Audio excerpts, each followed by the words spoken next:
منزل ملے یا نہ ملے مجھے اس کا غم نہیں، منزل ملے یا نہ ملے مجھے اس کا غم نہیں، منزل کی جستجو میں میرا کارواں تو ہے، منزل کی جستجو میں میرا کارواں تو ہے۔ حضرات، جیسے کہ مجھے موضوع دیا گیا ہے اور عنوان دیا گیا ہے، میں اسی کے تحت بولنے کی کوشش کروں گا۔ دو لوگوں نے الگ الگ عنوان دیے ہیں، اس لیے کہ آج حسن اتفاق یہ ہے، اور حسن اتفاق کی بات یہ ہے کہ آج یعنی 1445 ہجری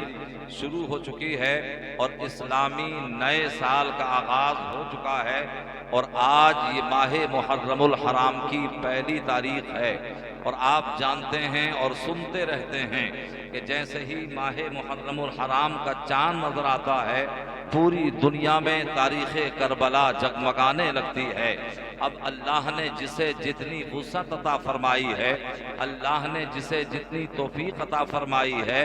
اللہ نے جسے جتنی استعداد عطا فرمائی ہے، وہ حسب استطاعت بارگاہ اہل بیت اور بارگاہ شہداء کربلا میں اپنا اپنا خراج احترام پیش کرتا ہے، اپنا اپنا خراج محبت پیش کرتا ہے۔ تو انشاءاللہ آخر میں اہل بیت کے فضائل کے تعلق سے یا عظمت کے تعلق سے یا حب اہل بیت کے تعلق سے یا شہداء کربلا کے تعلق سے انشاءاللہ تھوڑی سی گفتگو بعد میں کروں گا، لیکن پہلے جو مجھے موضوع دیا گیا ہے میں اس کے تعلق سے گفتگو کرنا چاہتا ہوں۔ اگر آپ کی سمجھ میں کوئی بات آ جائے، اگر آپ کو کوئی جملہ اچھا لگے، اگر آپ کو کوئی بات اچھی لگے تو آپ سبحان اللہ الحمدللہ ضرور کہتے رہیں۔ ایک مرتبہ محبت سے بولیں یا رسول اللہ، اور یا رسول اللہ کے نعرے سے ہم کو پیار ہے، اور جس نے یہ نعرہ لگایا اس کا بیڑا پار ہے، جس نے یہ نعرہ لگایا اس کا بیڑا پار ہے۔ حضرات گرامی، آج ہمارے یہاں مجالس سجائی جاتی ہیں، آج ہمارے ہاں اجلاس کا انعقاد کیا جاتا ہے، آج ہمارے یہاں کانفرنسوں کو سجایا جاتا ہے، اور اس میں قال اللہ کی بات کی جاتی ہے، اس میں قال الرسول کی بات کی جاتی ہے، اس میں اصلاح معاشرہ کی بات کی جاتی ہے، اس میں اسلام کی بات کی جاتی ہے، اس میں قرآن کی بات کی جاتی ہے، اور اس میں مومنین کی بات کی جاتی ہے، اس میں اللہ اس کے رسول کی بات کی جاتی ہے۔ تو حضرات، جب ہم ان مقدس محافل یا مجالس کو سجاتے ہیں تو اس کا مقصد تصنع بالکل نہیں ہوتا ہے یا بناوٹ مقصد بالکل نہیں ہوتا ہے، بلکہ مقصد صرف یہ ہوا کرتا ہے کہ ہم جو یہ محفل سجا رہے ہیں یا ہم اس مجلس میں شرکت کر رہے ہیں، اس سے ہمارا مقصد یہ ہے کہ ہمارا پروردگار راضی ہو جائے، پروردگار بھی راضی ہو جائے، اور مصطفیٰ جان رحمت بھی راضی ہو جائیں، وہ مدینے والا پیغمبر بھی راضی ہو جائے۔ حضرات گرامی، جو جب بندہ مومن کسی مجلس میں جاتا ہے، کسی مقدس محفل میں جاتا ہے، تو جب ہم اللہ اس کے رسول کی گفتگو کو سماعت کرتے ہیں تو ہمارے دل کو جلا ملتی ہے، ہماری روح کو تقویت ملتی ہے، ہمارے ضمیر کے اندر، ہمارے خمیر کے اندر انقلاب برپا ہوتا ہے۔ اگر ہمارا دل گناہوں سے ناپاک یا گندا ہو جاتا ہے تو قال اللہ قال الرسول پر عمل کرنے سے ہمارا دل چمکنے لگتا ہے۔ آج سے 1400 سال پہلے میرے پیغمبر نے ارشاد فرمایا تھا، الا وان فی الجسد مضغۃ اذا صلحت صلح الجسد كله واذا فسدت فسد الجسد كله الا وهي القلب الا وهي القلب الا وهي القلب۔ آج سے 1400 سال پہلے میرے آقا نے ارشاد فرمایا تھا، اے میرے صحابہ سنو سنو، یعنی انسان کے بدن میں گوشت کا ایک ٹکڑا ہے اور ایک ٹکڑا ہے لوتھڑا ہے، جب وہ ٹھیک ہوتا ہے تو انسان کے بدن کے سارے اعضاء ٹھیک ہوتے ہیں، اور جب وہ بگڑ جاتا ہے تو انسان کے جسم کے سارے اعضاء بگڑ جاتے ہیں۔ اور سنو وہ دل ہے، سنو وہ دل ہے، سنو وہ دل ہے۔ میرے پیغمبر نے 3 مرتبہ فرمایا کہ سنو وہ دل ہے، یعنی اگر انسان کا دل سنور جائے تو انسان کے جسم کے سارے اعضاء سنور جاتے ہیں، اور اگر انسان کا دل بگڑ جائے تو انسان کے جسم کے سارے اعضاء بگڑ جاتے ہیں۔ اگر انسان کا دل بگڑ جائے تو آدمی شداد بن جاتا ہے، اگر یہ دل بگڑ جائے تو آدمی قارون بن جاتا ہے، اگر یہ دل بگڑ جائے تو آدمی ابلیس بن جاتا ہے، اگر آدمی کا دل بگڑ جائے تو آدمی حامان بن جاتا ہے، اگر یہ دل بگڑ جائے تو آدمی قارون و فرعون و نمرود و شداد بن جاتا ہے۔ لیکن اگر یہ دل سنور جائے تو آدمی صدیق اکبر بن جاتا ہے، اگر یہ دل سنور جائے تو آدمی فاروق اعظم بن جاتا ہے، اگر یہ دل سنور جائے تو آدمی عثمان غنی بن جاتا ہے، اگر یہ دل سنور جائے تو آدمی علی مرتضی بن جاتا ہے، اگر یہ دل سنور جائے تو آدمی حسنین کریمین بن جاتے ہیں، اگر یہ دل سنور جائے تو آدمی ابو سفیان بن جاتا ہے، اگر یہ دل سنور جائے تو آدمی حضرت اکرمہ بن جاتا ہے۔ سبحان اللہ۔ حضرات اگر یہ دل سنور جائے تو آدمی کامیاب ہو جاتا ہے، اور اگر یہ دل سب بگڑ جائے تو آدمی تباہ و برباد ہو جاتا ہے۔ عزیزان ملت اسلامیہ، اگر یہ دل بگڑ جائے تو آدمی ابو جہل بن جاتا ہے، اگر یہ دل بگڑ جائے تو آدمی عتبہ بن جاتا ہے، اگر یہ دل بگڑ جائے تو آدمی ابو لہب بن جاتا ہے، اگر یہ دل بگڑ جائے تو آدمی جو ہے یعنی عتبہ اور شیبہ بن جاتا ہے، اگر یہ دل بگڑ جائے تو آدمی ولید ابن مغیرہ بن جاتا ہے، لیکن اگر یہ دل بگڑ جائے تو آدمی امام اعظم بن جاتا ہے، اگر آدمی کا دل سنور جائے تو آدمی امام اعظم بن جاتا ہے، اگر یہ دل سنور جائے تو آدمی غوث اعظم بن جاتا ہے، اگر یہ دل سنور جائے تو آدمی غریب نواز بن جاتا ہے، اگر یہ دل سنور جائے تو آدمی مخدوم سمرہ بن جاتا ہے، اگر یہ دل سنور جائے تو آدمی محبوب الہی بن جاتا ہے، اگر یہ دل سنور جائے تو آدمی صابر پاک بن جاتا ہے، اگر یہ دل سنور جائے تو آدمی وارث دیوا بن جاتا ہے، اگر یہ دل سنور جائے تو آدمی مخدوم بہاری بن جاتا ہے، اگر یہ دل سنور جائے تو آدمی سرکار محبہ بن جاتا ہے، اگر یہ دل سنور جائے تو آدمی اعلی حضرت بن جاتا ہے، اگر یہ دل سنور جائے تو آدمی مفتی اعظم بن جاتا ہے، اگر یہ دل سنور جائے تو آدمی صدر اللہ فاضل بن جاتا ہے، اگر یہ دل سنور جائے تو آدمی صدر الشریعہ بن جاتا ہے، اگر یہ دل سنور جائے تو آدمی حافظ ملت بن جاتا ہے، اگر یہ دل سنور جائے تو آدمی مجاہد ملت بن جاتا ہے، اگر یہ دل سنور جائے تو آدمی تاج الشریعہ بن جاتا ہے، لیکن اگر یہ دل بگڑ جائے تو آدمی قاسم نانوتوی بنتا ہے، اگر یہ دل سنور جائے تو آدمی حضرت شاہجی میاں بن جاتا ہے۔ نعرہ تکبیر، نعرہ رسالت، علماء اہل سنت، فیضان سرکار مدینہ،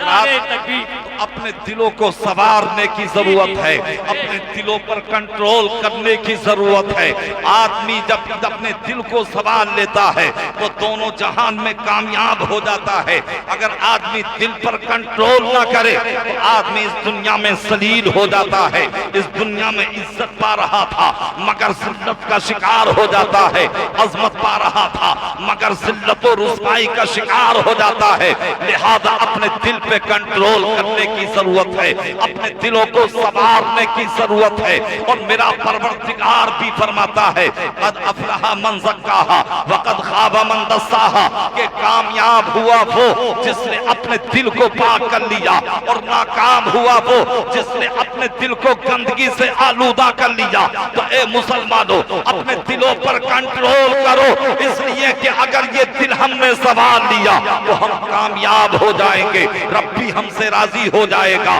مدینے کا پیغمبر بھی ہم سے راضی ہو جائے گا، حضرت علی بھی ہم سے راضی ہو جائیں گے، حسنین کریمین بھی ہم سے راضی ہو جائیں گے، اہل بیت اطہار بھی ہم سے راضی ہو جائیں گے۔ لیکن اگر یہ دل بگڑ جائے تو آدمی کی نگاہیں بگڑ جاتی ہیں، اگر یہ دل بگڑ جائے تو آدمی کے قدم بہک جاتے ہیں، اگر یہ دل بگڑ جائے تو آدمی کے ہاتھ بگڑ جاتے ہیں، اگر یہ دل بگڑ جائے تو آدمی کا قلم بہک جاتا ہے، اگر یہ دل بگڑ جائے تو آدمی کی سوچ بگڑ جاتی ہے، اگر یہ دل بگڑ جائے تو آدمی کی فکر بگڑ جاتی ہے، اگر یہ دل بگڑ جائے تو آدمی کا تفکر بگڑ جاتا ہے، اگر یہ دل بگڑ جائے تو آدمی کا تدبر بگڑ جاتا ہے۔ تو اے سنی مسلمانوں، نبی کی بارگاہ میں یہ استغاثہ پیش کرو اور زبان اعلی حضرت میں بولو، یا رسول اللہ میں مجرم ہوں آقا، مجھے ساتھ لے لو کہ رستے میں ہے جا بجا پانے والے اور چمک تجھ سے پاتے ہیں سب پانے والے، میرا دل بھی چمکا دے چمکانے والے۔ نعرہ تکبیر، نعرہ رسالت، نعرہ رسالت، نعرہ تکبیر، نعرہ رسالت۔ تو رب فرماتا ہے یا ایھا الذین آمنوا اتقوا اللہ وکونوا مع الصادقین، کہ اے ایمان والو اللہ سے ڈرو اور کیا کہا، جھوٹوں کے ساتھ ہو جاؤ۔ اس لیے کہ آج مشاہدہ اس بات کی غمازی کر رہا ہے کہ آج ہم جھوٹوں کے ساتھ زیادہ نظر آتے ہیں اور سچوں کی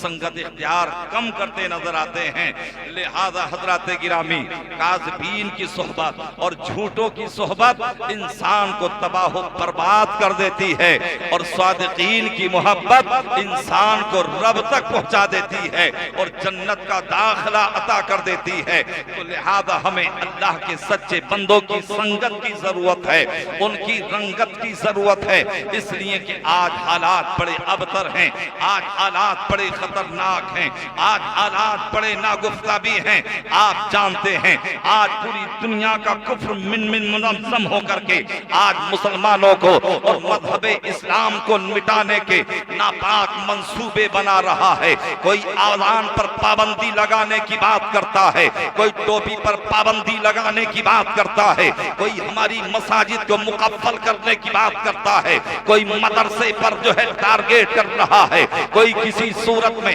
کوئی جو ہے حجاب پر ٹارگیٹ کر رہا ہے۔ آج حضرات گرامی اسلام کو مٹانے کے ناپاک منصوبے بنائے جا رہے ہیں، مگر میں بابانگ توحل یہ اعلان کرتا ہوں، چیلنج کے ساتھ کہہ سکتا ہوں کہ اگر کوئی مذہب اسلام کو مٹانا چاہے تو وہ خود ہی مٹ جائے گا۔ مذہب اسلام نہ کل مٹا تھا، نہ آج مٹا ہے، نہ صبح قیامت تک مٹ سکے گا۔ اس لیے کہ رب نے اعلان فرما دیا، ہم نے ہی ذکر پاک کو نازل کیا اور ہم ہی ذکر پاک کو کی حفاظت کرنے والے ہیں۔ تو نہ تو قرآن مٹ سکتا ہے، نہ نبی کی باتیں مٹ سکتی ہیں، نہ نبی کی سنتیں مٹ سکتی ہیں، نہ نبی کی شریعت مٹ سکتی ہے، نہ دین اسلام مٹ سکتا ہے۔ اس لیے کہ مٹ گئے،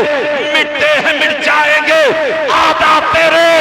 نہ مٹا ہے نہ مٹے گا کبھی، چرچا تیرا۔ واہ واہ واہ، نعرہ تکبیر، نعرہ تکبیر، مذہب اسلام، مذہب اسلام، فیضان قرآن، نعرہ تکبیر۔ مگر آج ہماری قوم مسلم، آج ہمارے نوجوانوں کو دیکھیے، آج دین ہمیں جو ہے کون سکھا رہا ہے؟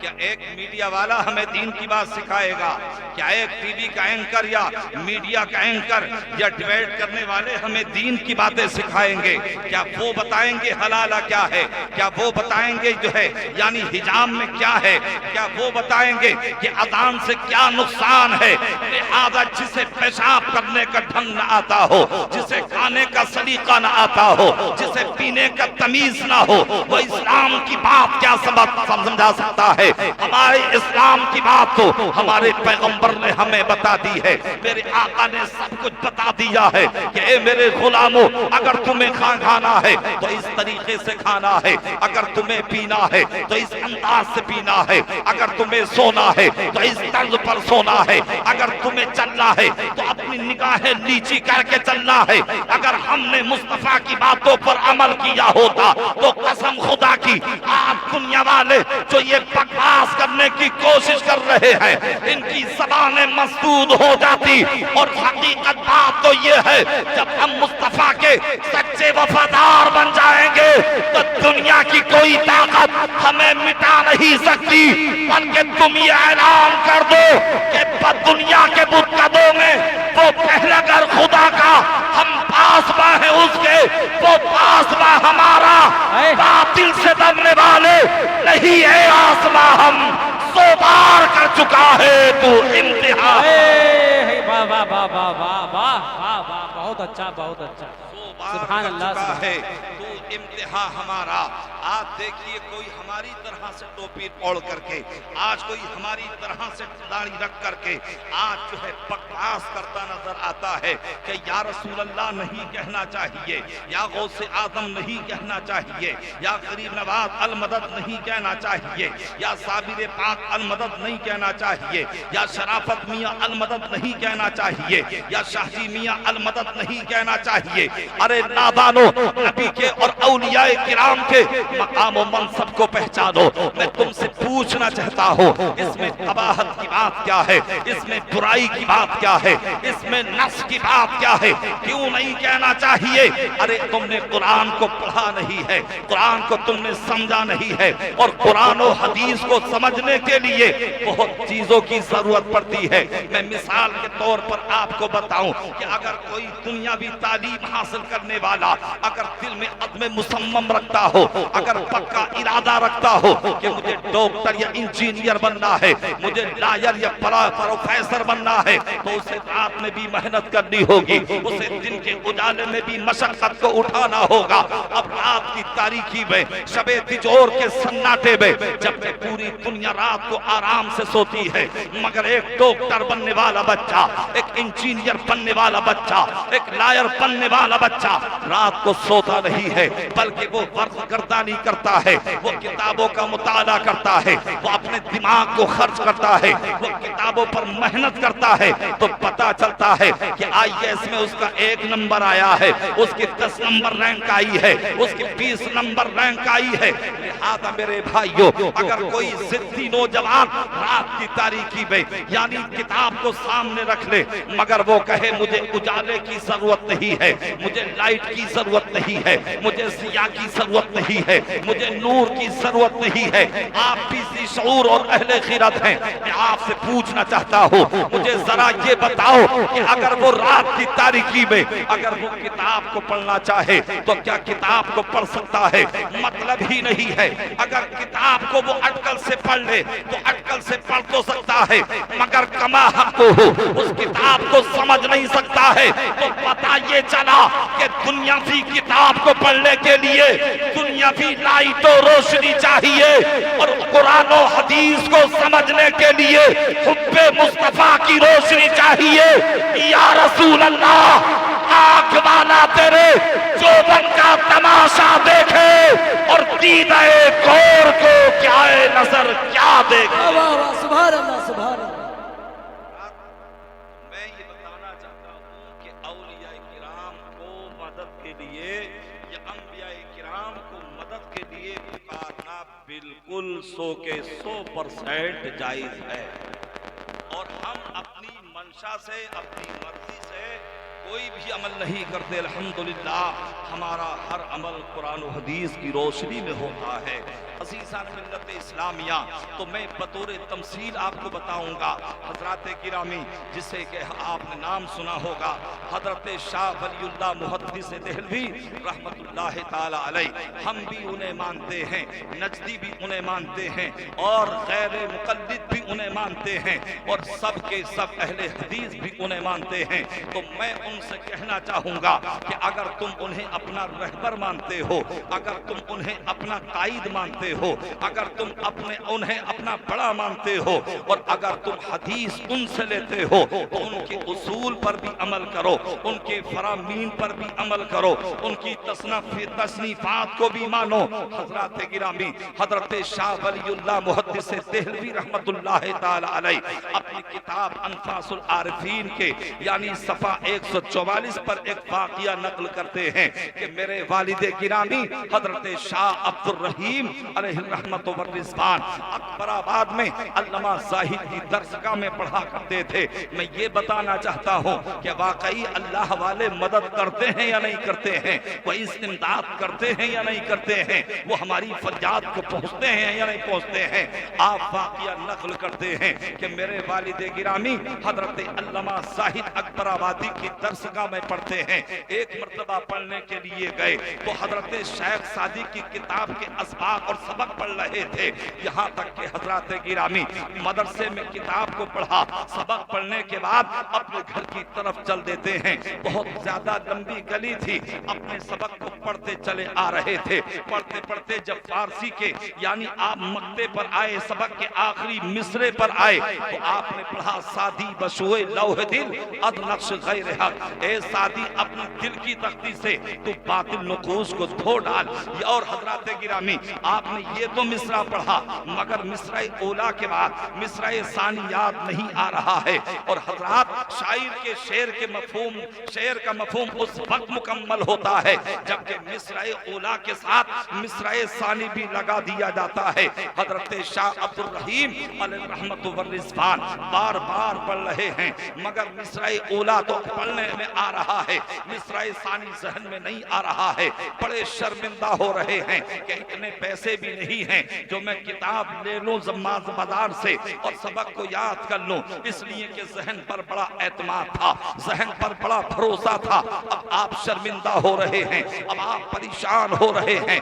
کہ جب صبح کو درسگاہ میں جاؤں گا اور میرے سبق یاد نہیں ہوگا تو میرے حفظ کا جو ہے مذاق اڑایا جائے گا, میرے ساتھ میں تمسخر اڑایا جائے گا. تو حضرت شاہ عبد الرحیم فرماتے ہیں کہ میں اسی پریشانی کے عالم میں تھا, میں اسی کشمکش کے عالم میں تھا, میں اسی تلاش و تجسس میں تھا کہ اب میں کیا کروں. کہ اتنے میں نے دیکھا کہ ایک سامنے سے بزرگ نظر آتے ہیں, سبحان اللہ, اور آنے کے بعد میں کہا تھا اے بیٹا تم کیا پڑھ رہے تھے؟ تو حضرت شاہ عبد الرحیم کہتے ہیں آپ درویش ہیں, آپ جائیے, یہ تو تعلیم و تعلم کا معاملہ ہے, یہ تو افہام و تفہیم کی بات ہے, یہ تو سمجھنے اور سمجھانے کی بات ہے, یہ تو پڑھنے اور پڑھانے کا معاملہ ہے. آپ تو درویش اور فقیر نظر آتے ہیں, آپ کا کیا معاملہ ہے, آپ جائیے. تو اس آنے والے نے کہا تھا اے بیٹا پڑھو تو صحیح, ہو سکتا ہے میں تمہارے کام آ جاؤں, ہو سکتا ہے میں تمہاری کچھ مدد کر دوں. تو حضرت شاہ عبد الرحیم کہتے ہیں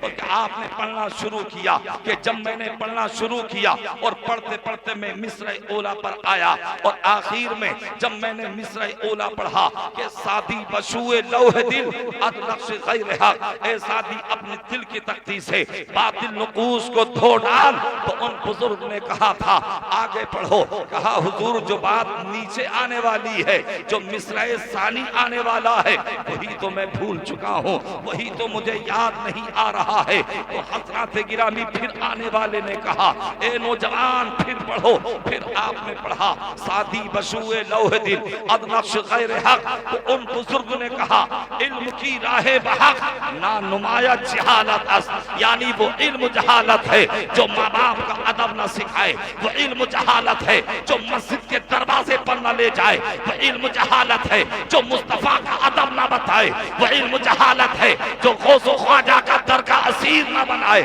وہ علم جہالت ہے جو مسجد کے دروازے پر نہ لے جائے. تو حضرات گرامی ان بزرگ نے یہ بتایا اور بتانے کے بعد چلنا شروع کر دیتے ہیں اور آپ کہتے ہیں بیٹا میں جا رہا ہوں. تو حضرت شیخ سعدی فرماتے ہیں کہ بہت لمبی گلی تھی, اب ان بزرگ نے اپنے قدم کو رکھا تو میں سینکڑوں قدم کو رکھتا تب بھی میں وہاں تک نہیں پہنچ سکتا تھا, مگر ان بزرگ نے اپنے ایک قدم سے جو ہے اس پوری گلی کو عبور کر لیا. پھر میری سمجھ میں آیا یہ کوئی عام آدمی نہیں, یہ کسی بزرگ کی روح تھی جو کہ میری مدد کے لیے آئی تھی, جو میری استمداد کے لیے آئی تھی. حضرت شاہ عبد الرحیم آواز دیتے ہیں او جانے والے ذرا میرے پاس تو آ, او جانے والے ذرا اپنا پتہ تو بتا, او جانے والے ذرا اپنا نام تو بتا, میں تیرے نام کی فاتحہ پڑھا کروں گا, میں تیری بارگاہ میں اِرسالِ ثواب کیا کروں گا, میں تیری بارگاہ میں ثواب بھیجا کروں گا,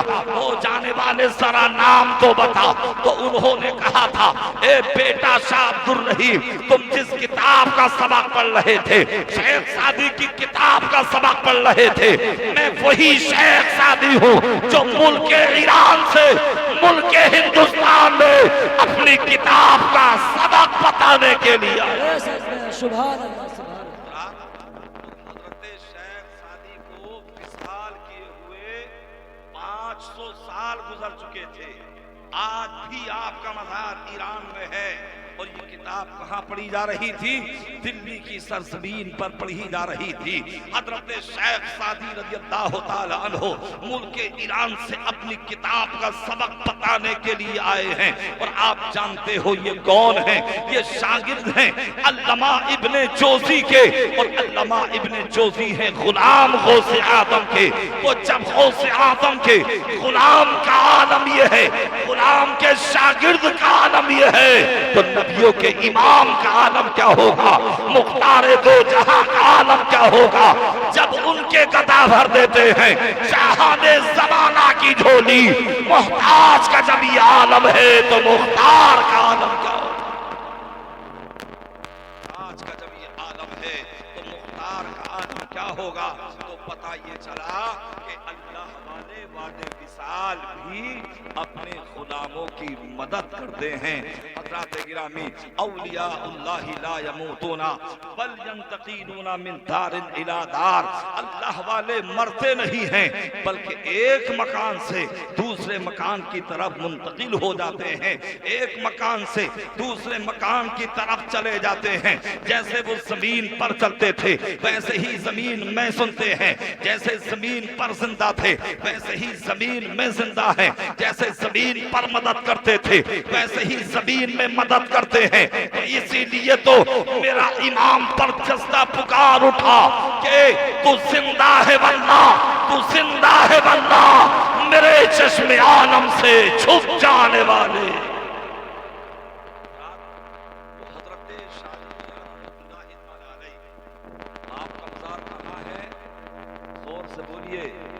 پیلی بھی شریف میں ہے، تو اللہ والے دلوں کی بستیوں کو آباد کرتے ہیں،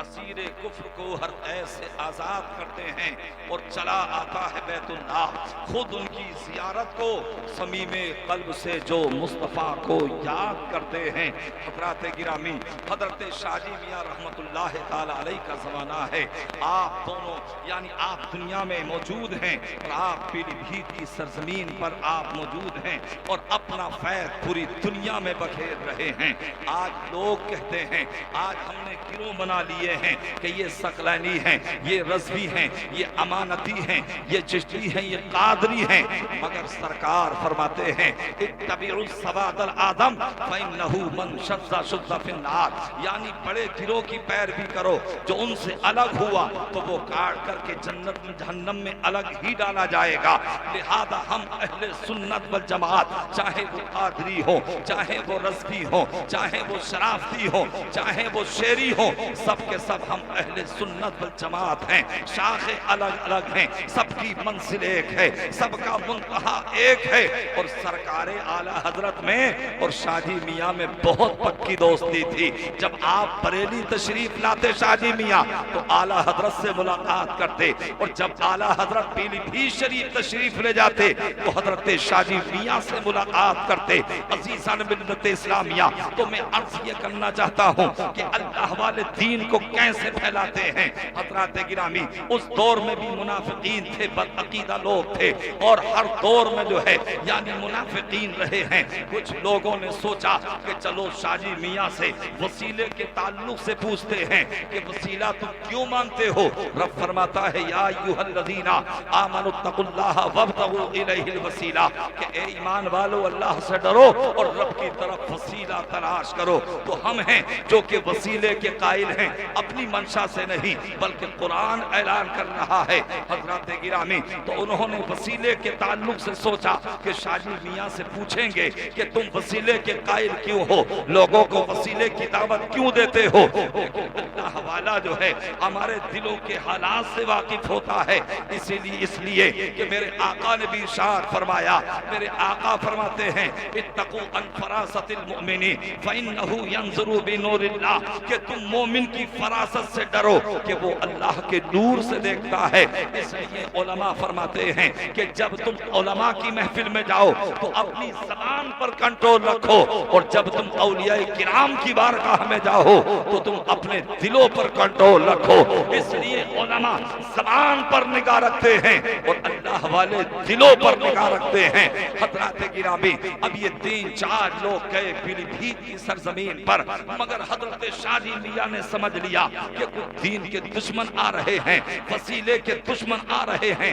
تو حضرات گرامی آپ نے یہ عمل کیا کہ آپ چھت پر چڑھ گئے اور اپنے خادم سے کہا، پہلے لکڑیوں کے زینے اور سڑیاں زیادہ ہوا کرتی تھیں، آپ نے خادم سے کہا لکڑیوں کی سڑی کو اوپر کھینچ لیا جائے. جب آپ اوپر چڑھ گئے آپ کے خادم نے لکڑی کی سڑیوں کو اوپر کو کھینچ لیا. اب یہ منافقین اور وسیلے کے تعلق سے سوال کرنے والے آئے اور آنے کے بعد میں نیچے آواز دی تو شاہ جی محمد شیر میاں نیچے موجود نہیں ہے. انہوں نے زور سے آواز دی، حضور کہاں ہیں، آپ کہاں چھپ گئے ہیں؟ تو حضرت شاہ جی میاں نے کہا تھا میں مکان کی چھت پر ہوں، تم بھی آ جاؤ. تو حضرات انہوں نے جو ہے یعنی زینہ تلاش کرنا شروع کیا. ادھر دیکھا ادھر دیکھا، ادھر دیکھا ادھر دیکھا، مگر زینہ نظر نہیں آ رہا تھا، سڑیاں نظر نہیں آ رہی تھی. تو پھر کہنے لگے، حضرت شاہ جی میاں نے فرمایا ارے دیر کیوں کر رہے ہو، جلدی سے چھت پر آ جاؤ.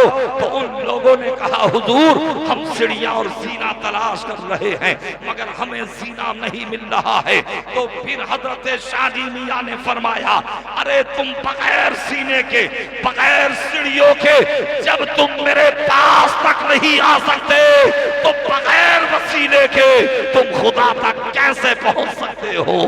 حضرات جب ان منافقین نے اور وسیلے کے دشمنوں نے یہ جملے سنے تھے تو بارگاہ شاہ جی میاں میں جھک کر کے کہا تھا ہماری غلطی کو معاف کر دیجئے اور اپنے ہاتھ پر ہمیں بیعت کر لیجئے. تو یہ ہے اللہ والوں کا مرتبہ کہ اپنی زبان سے بھی دین کو پھیلاتے ہیں، اپنی نگاہوں سے بھی دین کو پھیلاتے ہیں.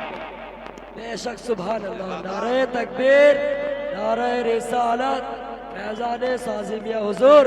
فیضان بصیر میاں حضور، فیضان صرافت میاں حضور. آنکھوں کی ٹھنڈک دل کا چین، آنکھوں کی ٹھنڈک دل کا چین. نعرہ تکبیر، اے ایمان والو اللہ سے ڈرو اور سچوں کے ساتھ ہو جاؤ. اب یہ ماہ محرم حرام شروع ہو چکا ہے اور صرف کھیا میں ہی نہیں بلکہ پوری دنیا میں گاہے بگاہے اہل بیت کا، شہدائے کربلا کا، حسنین کریمین کا جو ہے ذکر پوری دنیا میں ہو رہا ہے اور صبح قیامت تک ہوتا رہے گا. اگر کوئی یزیدی بن کر کے ذکر حسین کو اگر مٹانا چاہے تو وہ خود تو فنا ہو جائے گا مگر ذکر حسین بند نہیں ہو سکتا ہے. حضرات گرامی تو آقا کریم صلی اللہ تعالی وسلم، میرے آقا صلی اللہ تعالی وسلم اپنے بیٹے حسن سے بھی اور اپنے بیٹے حسین سے بھی بے پناہ محبت فرماتے ہیں. جب حضرت امام حسین سرزمین مدینہ پر آپ دنیا میں جلوگر ہوئے، حضرت علی کے گھر میں تشریف لائے، حضرت فاطمہ کے آنگن میں آپ تشریف لائے تو پورے مدینے کے اندر مسرت کی لہر دوڑ جاتی ہے. آقا کریم صلی اللہ تعالی وسلم کی بارگاہ میں خبر دی جاتی ہے یا رسول اللہ آپ کی بیٹی فاطمہ کے یہاں ایک جان سا بیٹا پیدا ہوا ہے، ایک جان سا بیٹا تولد ہوا ہے، ایک جان سا بیٹا دنیا میں تشریف لایا ہے. تو مصطفیٰ جان رحمت نے فرمایا تھا اپنے تمام صحابہ سے، فرمایا اے ابو